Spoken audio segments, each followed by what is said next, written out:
యేసు అనగా ఫుట్ నోట్లో ఏముందంటే రక్షకుడు అని అర్థం. ఏముందమ్మా ఫుట్ నోట్లో? రక్షకుడు అని అర్థం. అంటే ప్రాముఖ్యమైనటువంటి కారణం, యేసు ఎందుకు జన్మించాడు అంటే ఆమె యొక్క కుమారుని కనును తన ప్రజలను వారి పాపముల నుండి ఆయనే రక్షించును గనుక ఆయనకు యేసు అను పేరు పెట్టుదు అనెను. యేసు అనగా రక్షకుడు అనర్థం. ఇదిగో కన్యక గర్భవతి కుమారుని కనును ఆయనకు ఇమ్మానుయేలు అని పేరు పెట్టబడినని వ్రాయబడింది.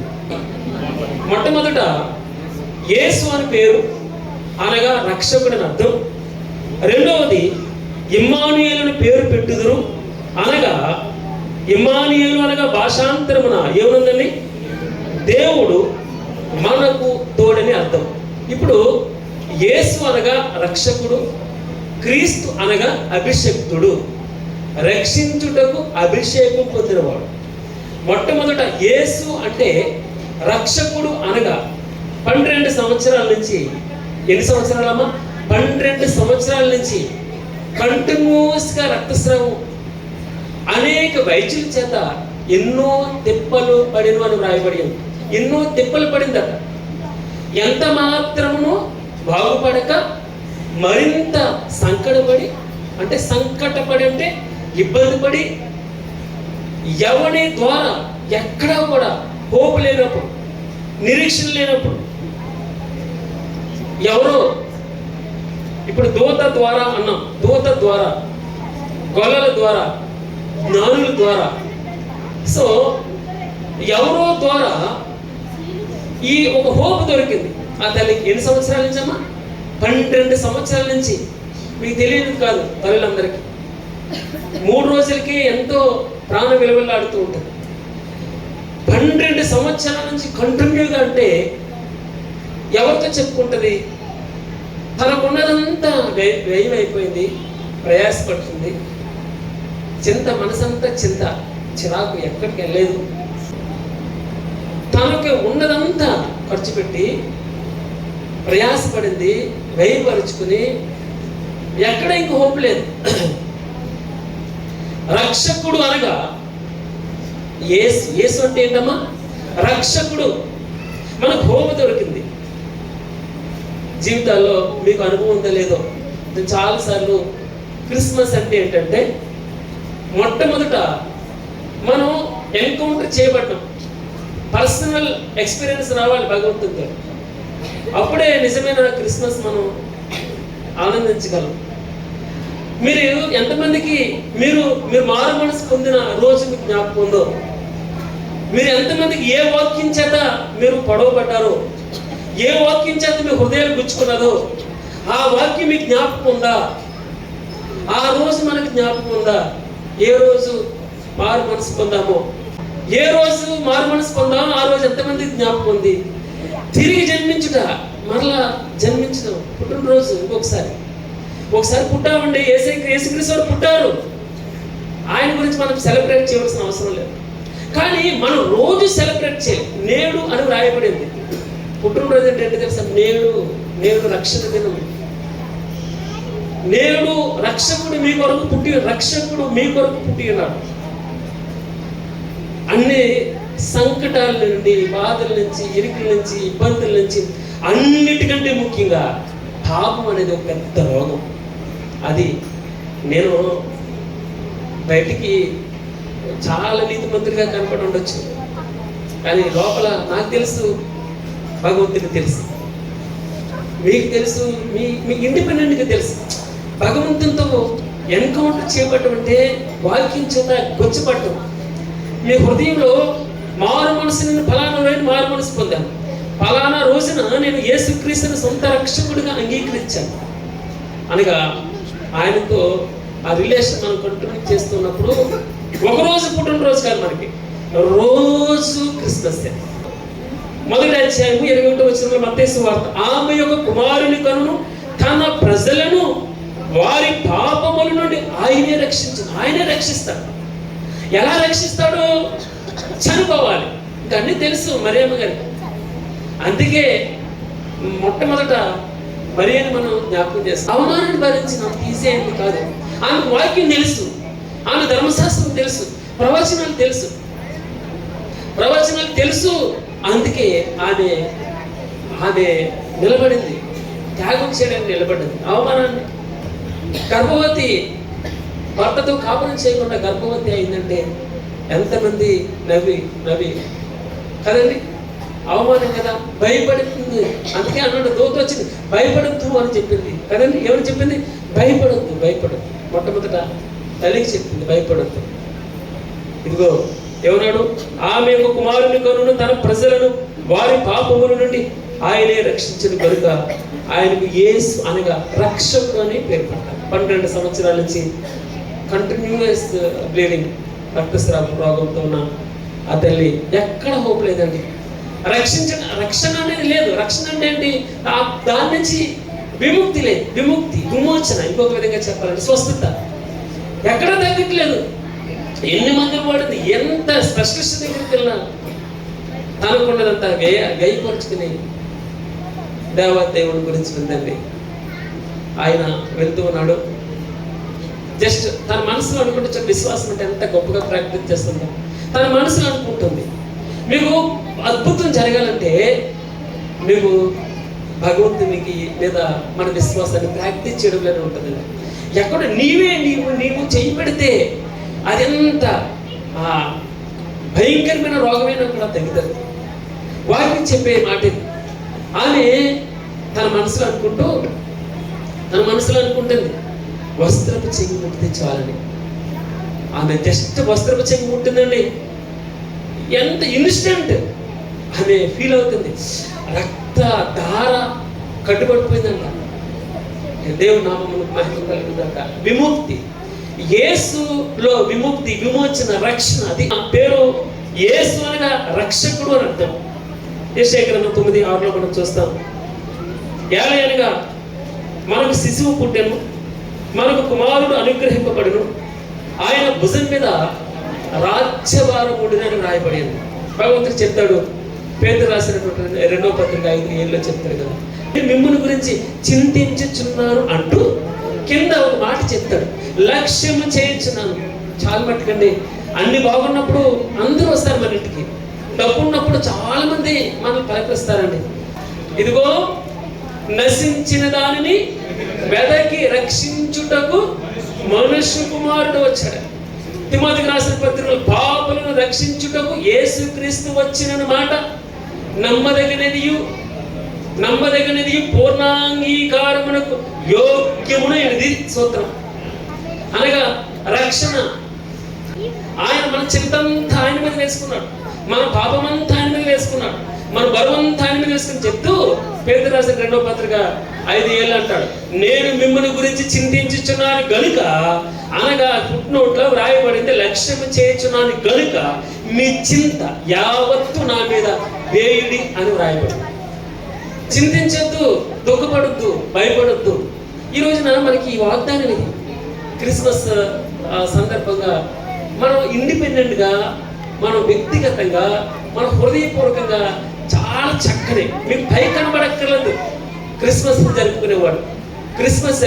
ఇది మనం మన జీవిత పర్యంతరము ఒక్కసారి కదండి ఆయనతో కమిట్ చేసుకున్నాం.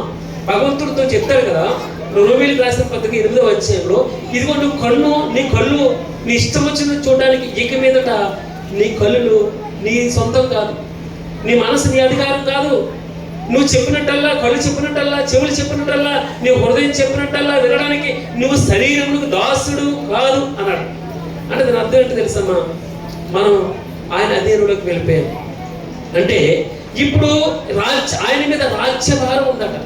నా భారం అంతా ఆయన మీద ఉందండి, నా భారం అంతా ఆయన మీద ఉంది. చాలా చక్కని మాట. ఆశ్చర్యకరుడు, ఆలోచనకర్త, బలవంతుడైన దేవుడు. ఎన్ని పేర్లు చూస్తున్నాం. మొట్టమొదటి ఏం చూస్తాం? యేసు అనగా రక్షకుడు అని, ఇమ్మానుయేలు అనగా దేవుడు మనకి తోడు. మీరు నోట్లో వలివేయండి నేను చెప్తూ ఉన్నప్పుడు. యేసు అనగా రక్షకుడని, రక్షణ అనగా అన్నిటి నుంచి దానికి ఎగ్జంప్షన్స్ ఏమి లేవు.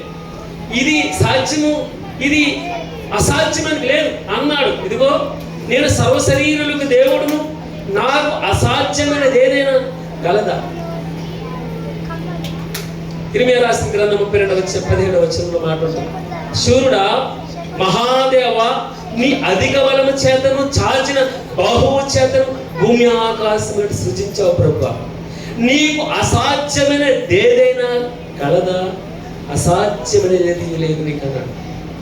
భగవంతునికి ఇది సాధ్యం, అది సాధ్యం, అంత సమస్తం ఆయన నోటి మాట అండి, నోటి మాట. ఆయన పేరు ఆశ్చర్యకరుడు. ఏం పేరమ్మా? ఒకటి యేసు అని పేరు, చెప్పండి అమ్మా. ఆయనకి ఏం పేరు? యేసు అని పేరు. 2 ఇమ్మానుయేలు అని పేరు. 3 ఆశ్చర్యకరుడు, ఆలోచనకర్త, బలవంతుడైన దేవుడు, నిత్యుడైన తండ్రి, సమాధానకర్తయగు అధిపతి. బాలుడు కాదమ్మో బలవంతుడు యేసు,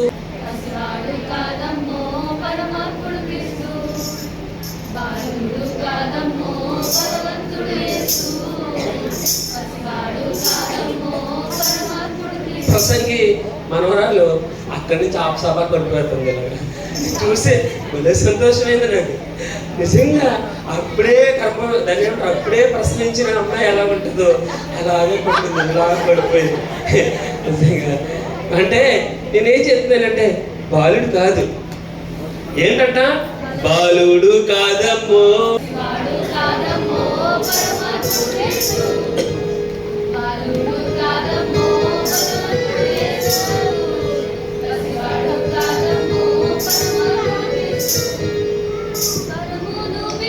యెషయా గ్రంథం 11:1 వచనంలో యెషయా ముద్దు నుండి చిగురు పుట్టును అని వ్రాయబడింది. ఏంటమ్మా? చిగురు. అగో ఇంకొక మాట యెషయా గ్రంథం 52:1 వచనంలో ఒక మాట ఉంటుంది, 4-5 అనుకుంటాను.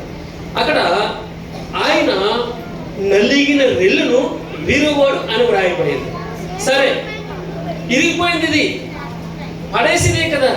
అంటే ఏంటమ్మా? నలిగిన రెల్లు. రెల్లు అంటే ఇది రెల్లు అంటే ఉదాహరణకు అనుకోండి, నలిగిపోయింది కదా అని ఎందుకు పనికిరాదని పడవేయట్లేదు ఆయన. ఇదిగో నలిగిన రెల్లు అని విసిరేసి మూల పడేయట్లే, మక్కలాడుతుంది. అంటే మినిగి మాడుతుంది. ఏంటది? దీపం. మక్కలాడుతున్న జనపనార ఒత్తిని ఆర్పివేడు, అది కోపంటే. ఇప్పుడు చాలా మంది అనుకుంటూ ఉంటారు, నన్ను ఎవరు పట్టించుకోవట్లేదని చెప్పేసి అనుకుంటూ ఉంటాం కదండి. చాలా మట్టికి నాకు ఇంపార్టెన్స్ లేదు, నాకు ప్రయారిటీ లేదు, నన్ను ఎవరు పలికిస్తారు, నన్ను ఎవరు ముందుకు పిలుస్తారు, నేను ఎవరికి ఎరుక అని చెప్పేసి నువ్వు అనుకుంటున్నావు. భగవంతునికి ఎంత ప్రేమ అంటే, అందుకే దేవుడు ఏం చెప్తాడు తెలుసమ్మా? ఇదిగో యోహాను 3:16లో దేవుడు లోకమును ఎంతో ప్రేమించింది. దేవుడు లోకమును ఎంతో అంటే ఇన్ఫినిట్ అని అర్థం. ఇంత అంతా ఏం లేదు, ఎంత ప్రేమిస్తామో ఇన్ఫినిట్. దేవుడు లోకమును ఎంతో ప్రేమించను అనగా నన్ను ఎంతగా ప్రేమించావు ప్రభా, తన సొంత కుమారుని ప్రాణం పెట్టినందుగా ఎంత ఇష్టమో తెలుసండి. మీరు అనుకుంటూ ఉంటారు, నేను పెద్ద ఇంపార్టెంట్ కాదేమో నువ్వు నేను అనుకుంటూ ఉండొచ్చు. కానీ భగవంతునికి ఎంత ప్రేమ అంటే నిన్ను తన రూపంలో చెక్కున్నాడు. ఎక్కడమ్మా? తన రూపంలో చెక్కున్నాడు. ఇదిగో చూడుము, ఆయన నిన్ను అరచేతుల మీద చెక్కున్నాడట. ఎలా చెక్కున్నాడు తెలుసండి? ఇదిగో నీ ప్రాకారాలట, నువ్వు కదులుతూ ఉన్నప్పుడు నీ ప్రాకారాలు ఆయన చేతుల్లో కదులాడునందుగా నేను పేరు పెట్టి పిలుస్తున్నాడు. ఎలా పెట్టి పిలుస్తాడు? మీరు ఎప్పుడైనా ఆలోచన చేస్తే మీకు తెలియనటువంటిది కాదు, కొత్తగా చాలాసార్లు చెప్పే మాట్లాడేవి. మీరు ఎప్పుడైనా వేలి ముద్రలు మీరు ఇక్కడ చూసుకుంటే, మీ వేలి ముద్ర ప్రపంచంలో ఎవడెవడికి ఉండదండి. నాకు చాలా ఇష్టం మాట చెప్పడం. మీ వేలి ముద్ర ప్రపంచంలో ఇంకో వ్యక్తికి ఉండదు. మీకు కళ్ళు రెడీగా ఉంటుంది, ఈ కళ్ళు మనం దాన్ని స్కాన్ చేస్తాం కదండి. మీ కళ్ళుకున్నటువంటిది ప్రపంచంలో వేరే వ్యక్తికి ఉంటుందట. ఇంకొక ఆశ్చర్యమైన విషయం చెప్తాను. మీ చెవులు ఉన్నాయి ఇక్కడ ఈ రూపం, మీ చెవులట ప్రపంచంలో మీ చెవులు ఉన్నట్టు ప్రపంచంలో ఎవడికి ఉండదట. 10 చపాతీలు చేయమంటే 2-3 చపాతీలు ఒకేలా చేసేస్తాము. భగవంతుడు 800 కోట్ల మంది అండి. ఎంతమంది చనిపోయారో, ఎంతమంది పుట్టబోతున్నారో అందరినీ సపరేట్గా చేస్తాడు. అది ఈ రోజున దేవుడిని పూజించడానికి, ప్రభువా నన్ను ఎంత స్పెషల్గా చేస్తావు మనల్ని. మీరు ఆలోచన. అందుకే ఇదిగో మగమగలాడుతున్నటువంటి జనపనారు వస్తే మీరు ఎవరైనా తీసిపారేయచ్చు, మిమ్మల్ని అవమానపరచవచ్చు, మిమ్మల్ని బయటికి గంటేయచ్చు. నీకేం తెలుసు అని చెప్పి చీదరించవచ్చు. నీకు డబ్బు లేదని చెప్పేసి, బలం లేదని, అందం లేదని, లేదా నీ కుటుంబం పరిస్థితులు మంచిగా లేవని ఇతరులు నిన్ను తోలనాడవచ్చు. కానీ భగవంతుడు ఎంతగా తెలుసండి నిన్ను తన పక్కన కూర్చోబెట్టుకోవడానికి. అందుకే మనం ఇంకా బలహీనలు, మీరు ఆలోచించండి, మనం ఇంకా బలహీనులుగా ఉండి కానీ కదండి, మనం ఇంకా బలహీనులుగా ఉండి కానీ, శత్రువులుగా ఉండి కానీ, మనం ఇంకా అవిధేయతలు ఉండి కానీ ప్రభు మన కొరకు ఎక్కడమ్మా, మన కొరకు నీతిమంతుని కొరకు ఒకటి చనిపోవటం అరుదండి. ఎవడైనా చనిపోవచ్చేమో, కానీ మనం ఇంకా దుర్మార్గంలో ఉన్నాం. అసలు ఎప్పుడు లెక్కలేని స్థితిలో ఉన్నాం. మగమగలు ఆడుతున్నాం, అంటే ఆడుకోవడానికి సిద్ధంగా ఉన్నాం, చావడానికి సిద్ధంగా ఉన్నాం. పాప కోపంలో ఇదిగో ఆ వేస్త సాంగత్యం చేసేసి మొత్తం కలిగినంత పాడు చేసేసుకుని చచ్చిపోవడానికి సిద్ధంగా, పందులు తినే పొట్టు కూడా నోట్లోకి రావట్లేదు, అంతగా మగమగలు ఆడిపోతున్నాడు. కానీ అయిపోయింది వాడి పని. అందరూ అనుకుని ఉండొచ్చు, చూసావా ఇడికి బుద్ధి రావాలి. తెలంగాణలో ఒక సామెత ఉంటుంది, చడంగా దాన్ని ఏమంటారు, చెప్పంగా ఏమైనా చడంగా చూడాలని. అదే పరిస్థితి 6 ఏళ్ళ చిన్న కుమారుడి గురించి కూడా అనుకుని ఉండొచ్చు. చూడండి, భగవంతుడు తన పెద్ద కుమారుడు వచ్చాడు. సంబరం జరుగుతుంది, ఇలాగే క్రిస్మస్ సంబరం జరుగుతుంది. సంబరం జరుగుతుంటే పొలం నుంచి వచ్చాడు. వచ్చి ఎవరో చెప్పారు, మీ ఊడు వచ్చేసాడు, మీ తమ్ముడు వచ్చాడు మరలా, ఇవో డ్యాన్సులు వేసేవారు ఉన్నారు, డ్రమ్స్ కొట్టేవాళ్ళు ఉన్నారు, చాలా సంబరాలు జరుగుతున్నాయి లోపల అన్నారు. అప్పుడు వెంటనే బయట కూర్చుని కోపంతో రగిలిపోతున్నాడు అన్నయ్య. రగిలిపోతూ అప్పుడు ఒక దాసుడు వచ్చి, అయ్యా మీ పెద్ద కుమారుడు పొలా నుంచి వచ్చాడు, రగిలిపోతున్నాడు, నీ మీద చాలా కోపడిపోతున్నాడు, ఇల్లు అని చెప్పేసి అంటే బయటకు వచ్చాడు. బయటకు వచ్చి పెద్దోడా లోపలికి రా అన్నాడు. ఏమన్నాడు తెలుసా పెద్ద కుమారుడు? 15వ అధ్యాయంలో ఉంటుంది మాట, లోకాసు 15. ఏమన్నాడు తెలుసండి, ఇదిగో ఇన్ని సంవత్సరాల నుంచి నీతో కలిసి ఉన్నా, ఏ రోజైనా నా ఫ్రెండ్స్తో కలిసి ఇదిగో విందు చేసుకొని ఇప్పుడు నువ్వు గురినిచ్చావా, స్పెషల్గా ట్రీట్ చేసావా? ఆడు నీ ఆస్తినంతా వేసులతో తినేసి పాడు చేసేసి, నీ పేరు ప్రఖ్యాతులు పాడు చేసేసి, వాడు తిరిగి వస్తే నీవు సంబరాలు చేపిస్తున్నావు, డబ్బంతా ఖర్చు పెట్టేసి ఇదిగో భోజనాలు వడ్డిస్తున్నావు. నువ్వు ఆలోచించిన చిన్న మాట, నేను ఈ క్రిస్మస్ సందేశాన్ని మనం నా మట్టికి నేనే నేర్చుకోవడానికి అవకాశం దొరుకుతుంది. వెళ్ళిపోతున్నాడు, నేను లోపలికి రానంటున్నాడు.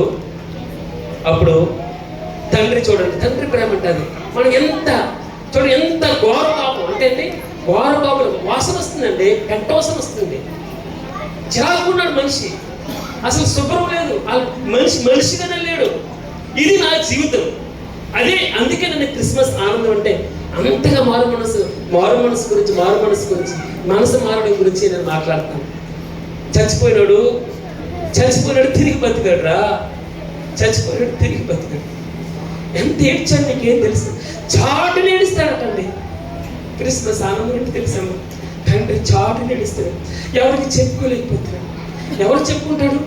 చెప్పుకుంటే వాడి పరువే కదా పోయేది, తండ్రి పరువే పోతుంది కదండి. గుట్టు ఎవరి గుట్టు? తండ్రి ఇంటి గుట్టే పెట్టుకోవాల్సి వస్తుంది. చాలా ఇబ్బంది పడుతున్నాడు. అందుకే చాటు నేడుస్తాడట. మన పట్ల ఎంత ప్రేమ కలిగి ఉన్నాడు తెలుసు. నిమిషం నీరు పెడుతున్నాడండి. ఇంకో విధంగా చెప్పాలంటే ప్రతి అవసరం ఆయనే తీరుస్తున్నాడు. నీకు ఈరోజు ఎలా గడిస్తుందో లబ్డబ్ అని చెప్పేసి కొట్టుకుంటుంది. నిమిషానికి 70 సార్లు జ్ఞాపకం చేసుకుంటాడట. అపోస్తల కార్యములు 17వ అధ్యాయంలో ఈ మాట రాయబడి దేవుడు తెలుసండి, ఇదిగో ప్రభువా నీ ప్రాకారాలు, నా కదలికలు, నా ఉనికి ఐడెంటిఫికేషన్, నా కదలికలు నీ అరచేతుల్లో ఉన్నాయి ప్రభు. ఎక్కడమ్మా? అరచేతుల్లో ఉన్నాయి. అంటే నేను ఎందుకు చెప్తున్నానంటే నా భారమంతా ఆయన మీద వేస్తున్నాడు. మొట్టమొదటి నా పాప భారమంతా ఆయన మీద వేసుకున్నాడు. నా రోగాలను భరించాడు. నా కొరకు శ్రమ అంటే నా కొరకు ఎంతగా నలగొట్టుకున్నాడు. తనకున్నదంతా చివరి రక్త పొట్టు వరకు మొత్తం కారిపోయి నీటి పొట్టు కారుతుందండి. ఇది క్రిస్మస్ ఆనందం. నేను మనసు మార్చుకోవడం, పశ్చాత్తాపడడం, ప్రభువా నేను ఒప్పుకోవడం నిజమైనటువంటి క్రిస్మస్. మీ జీవితాల్లో మీరు ఎప్పుడు మారు మనసు పొందారో మీకు జ్ఞాపకం ఉంటే భగవంతుని స్తుతించండి. ఆ రోజున నిజమైనటువంటి క్రిస్మస్.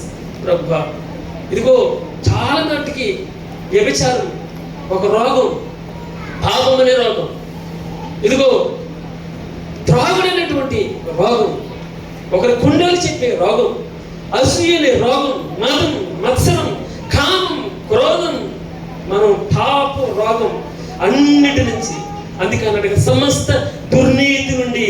భగవంతుడు ఈ రోజున పుట్టడానికి కారణం మన సమస్త దుర్నీతి నుండి మనం పైకి మంచిగా కనపడి ఉండొచ్చండి.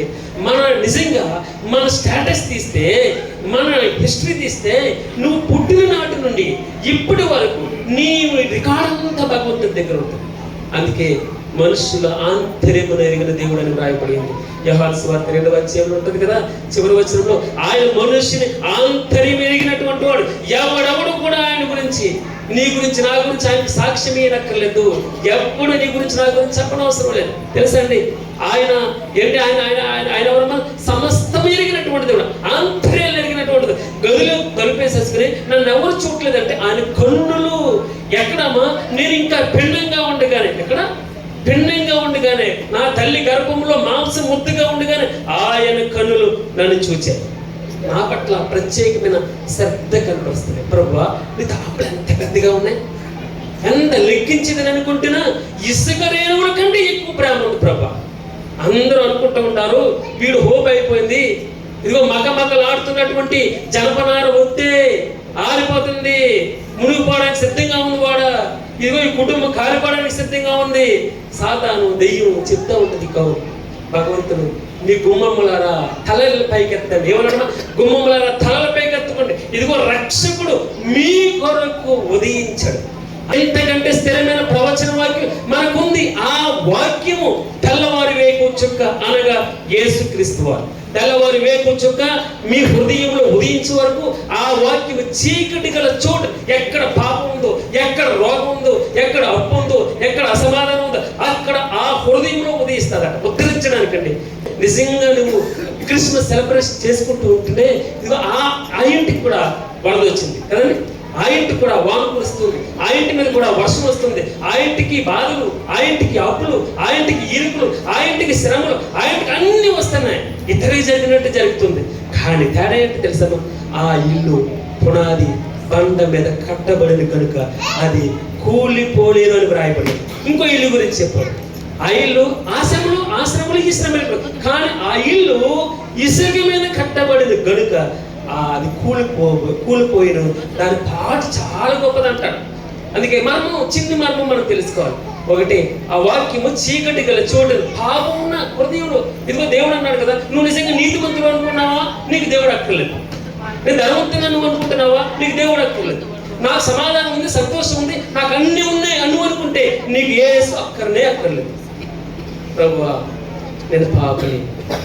ఎవడైతే విరిగి నలిగిపోయి తన హృదయంలో భగవంతుని, ప్రభువా నువ్వు నా హృదయంలో పుట్టాలి తండ్రి, నువ్వు నా హృదయంలో ఉంటే, బాణాలండి ఎన్ని బాణాలైనా, ఇదిగో అన్నాడు మాట చెప్తాడు అనమాట 127వ కీర్తనలో, ఇదిగో బలవంతుని చేతిలోని బాణముల వంటి వారు ఎవరో తెలుసండి, రక్షించబడినటువంటి వారు, వారి యొక్క కుమారులు బలవంతుని చేతిలోని బాణముల వంటి వారు. వారు తమ చేతులతో అనగా అంబులు పొదులు నింపుకొని ఆ విరోధం ఉంటారట, సైతాన్ని ఉంటారట, రోగం ఉంటుందంట, అప్పు ఉంటుందంట, ఇబ్బందులు అన్నిటితోటి వారు వాదించదు, యుద్ధం చేస్తారని వ్రాయబడింది. అది నిజమైనటువంటి క్రిస్మస్.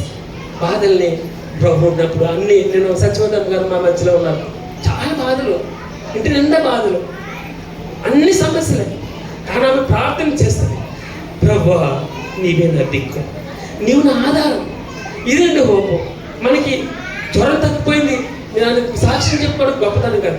జ్వరం ఉండి ప్రభువా నీవే నా దిక్కని ఆయన వైపు చూడడం, విశ్వాసముకు కర్త అయిన, ఇదిగో తెల్లవారు వేకు చుక్క, ఇంతకంటే స్థిరమైన ప్రవచన వాక్యము మనకున్నది. తెల్లవారు వేకు చుక్క మీ హృదయంలో ఉదయించే వరకు ఆ వాక్యము చీకటి గల చోటున వెలిగించు దీపమైనట్టున్నది. వెలిగిస్తుందండి, పాపం నుంచి బయటికి వెళ్ళేస్తుంది. మీరు ఎప్పుడైనా చూడండి, ఒక ఇంట్లో లైట్ వేస్తే చీకటి ఎక్కడైనా ఉంటుందండి? చీకటి లేని స్థలం ఉంటుందా? అన్ని ప్రదేశాల్లో ఆ వాక్యము బలము గలదే, సజీవమే, రెండంచులు గల ఎటువంటి ఖడ్గము కంటేను వాడిగా ఉండి, షార్పుగా ఉండి, ప్రాణాత్మలను, కీలను, మూలుగును విభజించినంత మట్టుకు దూరచ్చు.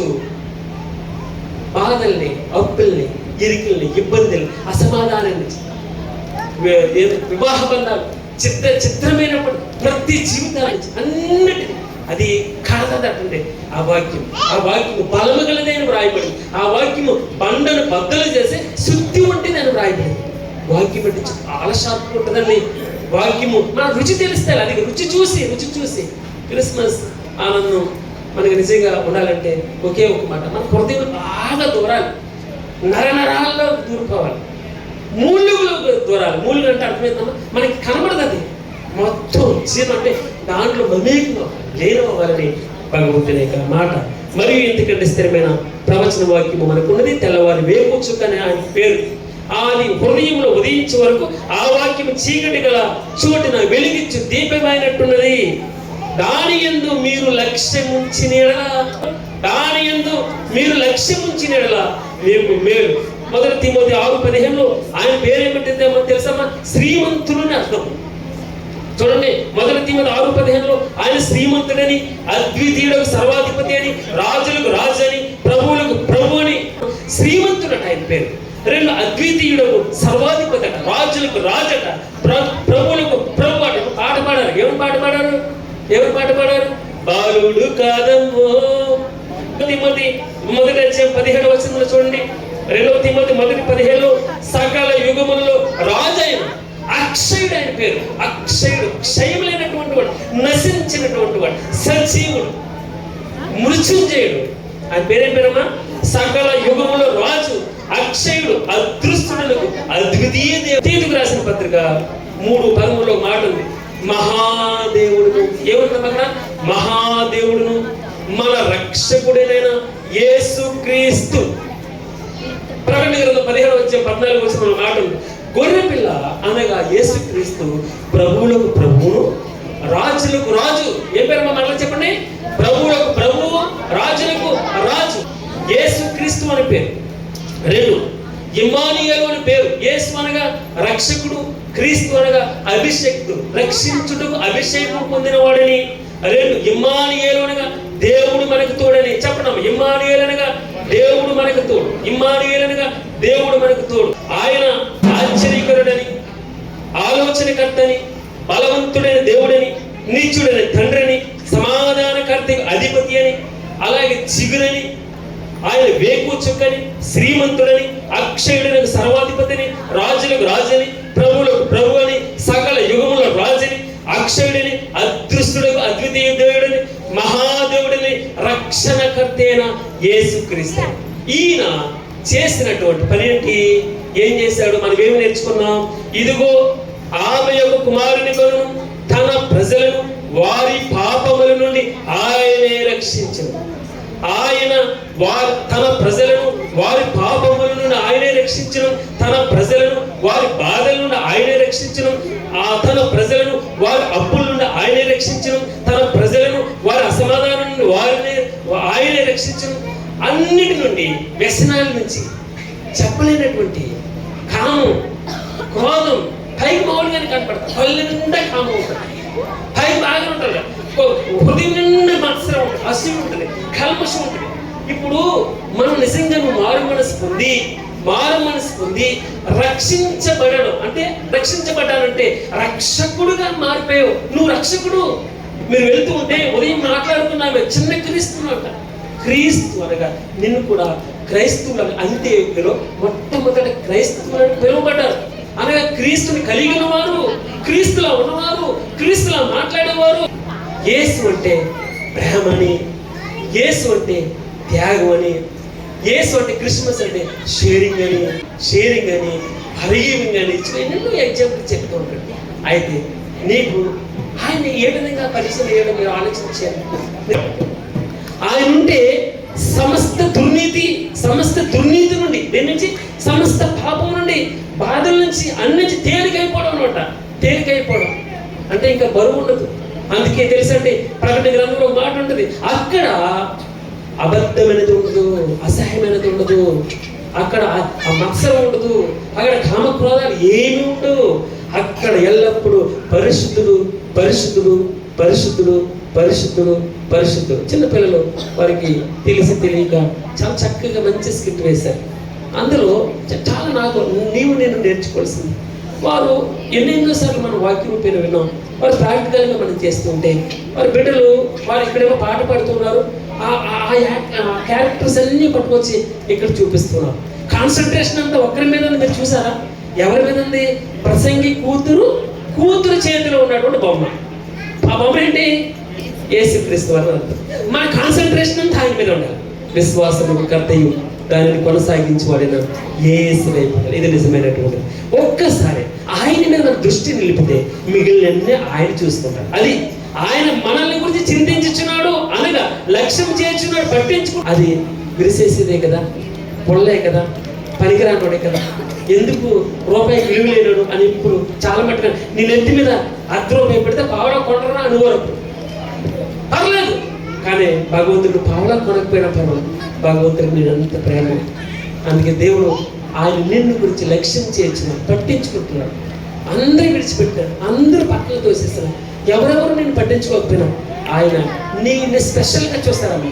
గుంపులో ఉంటావు, కొంత 100 మంది ఉన్నానండి, కోట్ల మంది ఉన్నారు, నేను ఒక్కడిగా కానీ అవును ఒక్కడిగానే కనపడతాను. నీ పక్కనే ఉంటాడు, మూల కూర్చో ప్రభువా, ఒకే ఒక్క చిన్న మాట, నేను పాపని ప్రభువా నన్ను క్షమించి. అదే క్రిస్మస్ ఆనందం అంటే నువ్వు ఒప్పుకుంటే నీ పాపం ఆయనతో చెప్పుకో, ఆయనతో కొల్లా చెప్పొచ్చు, ఓపెన్గా చెప్పొచ్చు. ఒంటరిగా ఉన్నప్పుడు నా బ్రతుకిది, నా బ్రతుకు మరలా ఎవరైనా నాకు చూపిస్తే అసహ్యంగా ఉంటుంది, కంపు కొడుతుంది. అందుకే ప్రభువా నా కంపు కొట్టే జీవితాన్ని నీ ఎదుట పెడతాను తండ్రి, దయతో నన్ను క్షమించి ప్రభువా. ఒక్క మాట చెప్పగలిగితే చాలండి ఆయన మన హృదయంలోకి వస్తాడు.